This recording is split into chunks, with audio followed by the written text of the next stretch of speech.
de novo, pessoal. Então, agora a gente vai ver energia potencial gravitacional. Bom, a energia potencial gravitacional, ela depende, então, da gente ter um referencial. Eu preciso adotar um referencial onde a altura seja zero. O nosso referencial sempre vai ter altura zero. Então, eu vou escolher aqui um referencial, vou chamar de ponto A. Esse nosso referencial, então, tem a altura zero aqui. Desculpem, ficou A fora. Aí eu vou escolher uma altura B,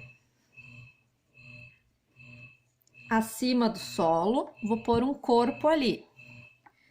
E uma altura C abaixo, como se fosse o subsolo de um prédio. Tá certo? Então, altura C, a partir do nosso referencial. Bom, energia potencial gravitacional é uma energia associada à altura. Aí o nosso corpo, ele tá aqui no ponto B. Se eu soltar esse corpo aqui, ele tem energia suficiente para vir sozinho até o referencial? Tem, né? Se eu soltar o corpo aqui, ele vai cair automaticamente, sem eu precisar jogar ele. Então, a energia potencial no B é maior do que zero. Ela é positiva, porque o corpo tem energia para se deslocar. No referencial, quando o corpo estiver aqui no referencial, a energia potencial é zero, porque eu não tenho altura. Quando o corpo estiver no ponto C, se eu largar o corpo aqui no ponto C, ele tem energia para vir até o ponto A? Ele vai subir sozinho até o referencial? Não, né? Ele precisa que um corpo externo, por exemplo, eu, jogue ele para cima para ele poder vir até o referencial. Então, a energia potencial aqui no C, ela é menor do que zero, ou seja, ela é negativa, tá? Mas como é que a gente calcula a energia potencial? É muito fácil, porque a fórmula é igual à fórmula de trabalho da força-peso.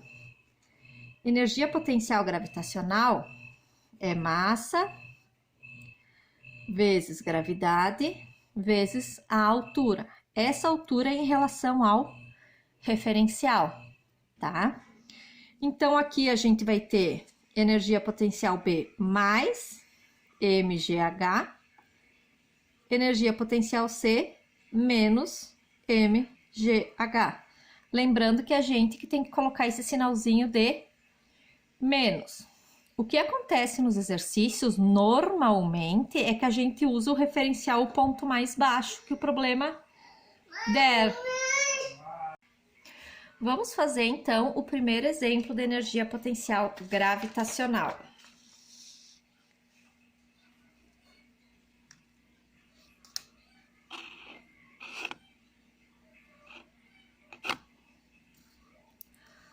Um bloco de alumínio de massa 5 kg é colocado no alto de uma escada de 30 degraus. Então, a gente tem uma escada que tem 30 degraus.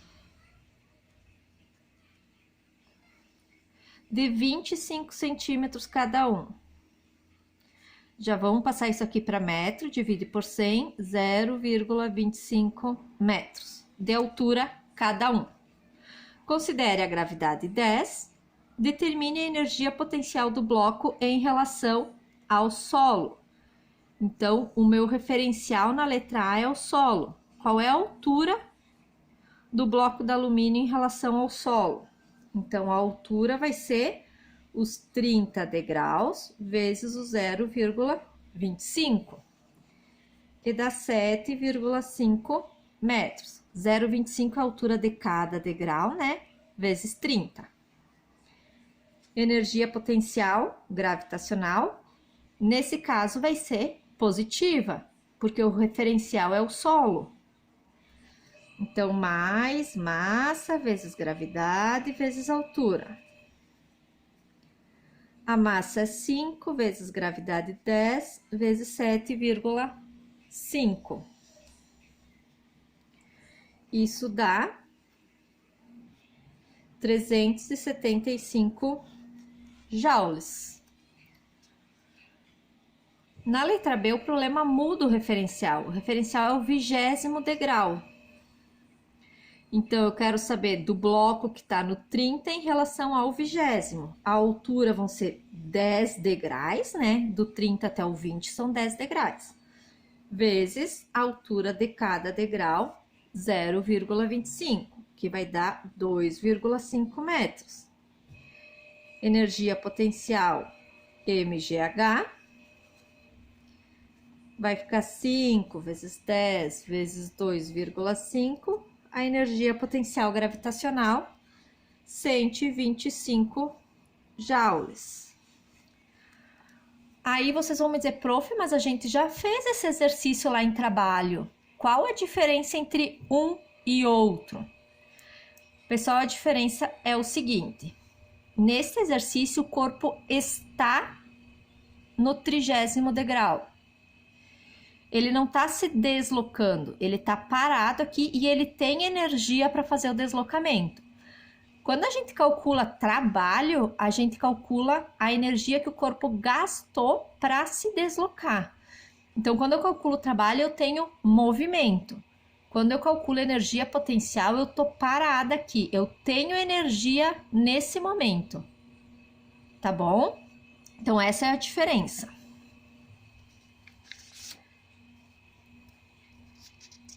Agora, a gente vai ver energia potencial elástica.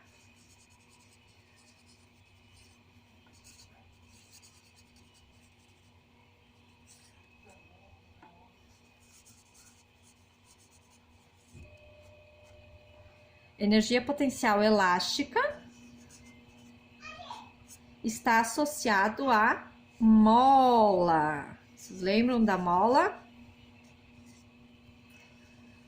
Então, eu tenho a mola no meu estado inercial.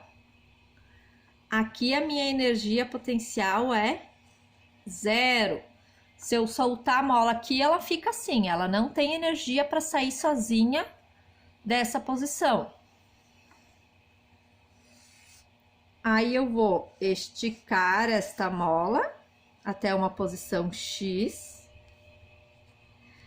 Neste ponto, a mola esticada, ela vai ter uma energia potencial maior do que 0. Porque se eu soltar ela, ela tem energia para voltar sozinha para o estado inercial. Tranquilo? E se eu comprimir essa mola?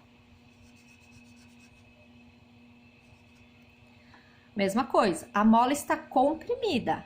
Ela tem energia potencial elástica maior do que 0. Porque se eu soltar ela sozinha, ela volta para o estado inercial. Tá? Então, neste caso, a energia potencial elástica é sempre positiva, diferente da gravitacional. E como é que a gente calcula? Também é parecido com o cálculo do trabalho. É igual, na verdade. Kx² sobre 2. Energia potencial é Kx² sobre 2. Qual a diferença entre energia potencial e trabalho? É conceito, tá? A energia potencial, a mola está parada, ela tem energia para se mover, mas quando ela se move, ela gasta energia, então ela produz trabalho. Tá bom? Vamos fazer um exemplo.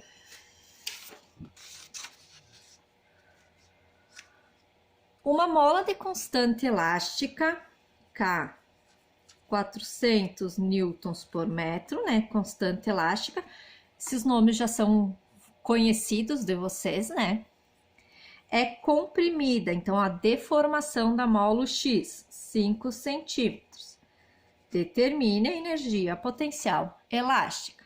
Eu posso trabalhar com centímetro e metro? Não. Então, a gente vai dividir por 100 Cuidado com essas divisões 0,05 para não dar confusão. Aí a gente vai aplicar a fórmula. Kx ao quadrado sobre 2. Energia potencial elástica. 400 vezes 0,05 ao quadrado, dividido por 2. Perguntinha de matemática. Posso fazer o 400 vezes o 0,05? Não, né? Eu primeiro tenho que resolver esse ao quadrado. O que eu posso fazer é simplificar o 400 e o 2. Então, a gente vai simplificar aqui. 400 dividido por 2, 200. 0,05 ao quadrado, 0,0025. Pessoal, quem não gosta de fazer simplificação, não faz. Faz na calculadora como vocês se acham melhor.